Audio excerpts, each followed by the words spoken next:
God created mankind in his own image. He created them male and female in the image of God.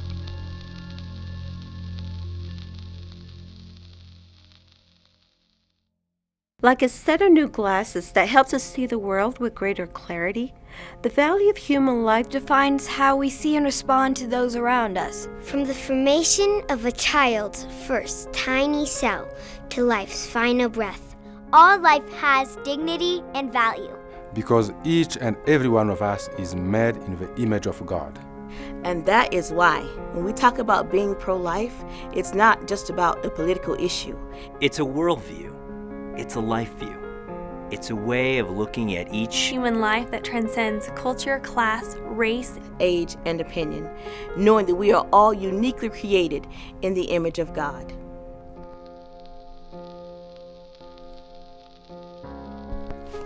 The sanctity of human life is deeply rooted in Scripture and modeled through the life of Jesus Christ, who said, "Whatever you did for the least of these brothers of mine, you did for me." When we begin to see others as God sees them, we're moved to care more deeply about those created in His image, and we will live each day in a way that honors our Creator. We won't see the Scriptures as mere words, but as commands to express His heart through our actions. Commands like speak up for those who cannot speak for themselves, and ensure justice for those being crushed, or love your neighbor as yourself. The sanctity of human life speaks to ancient questions that span all of time and every culture. Questions like, who is God? Who am I? Who is my neighbor?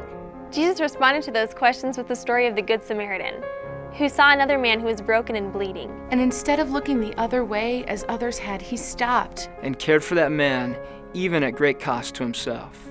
Jesus said, "Go and do likewise." Let us see people as God sees them, seeing their needs and having mercy on them, because every person is made in the image of God. Don't be silent in the face of injustice, but be a voice for those who cannot speak for themselves. May we not pass judgment on the woman facing an unexpected pregnancy, but surround her with support, helping her to see the child growing within her as a unique person with a life as valuable as her own. So, reach out to orphans in distant lands, or the foster child in our own backyard, who is waiting, hoping, and praying for a family to call their own. Embrace those with special needs as a special reflection of the image of our Creator God.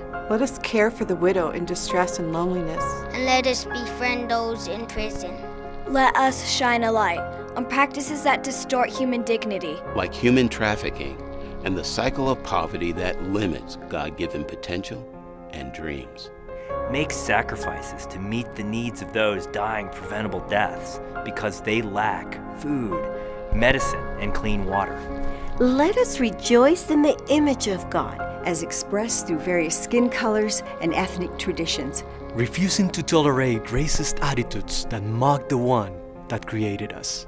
Let us choose to see those who disagree with us as God sees them, treating them with respect and dignity, while helping them to open their eyes to see the beauty and value of life. That is what it means to be pro-life. This is why we need to be a voice.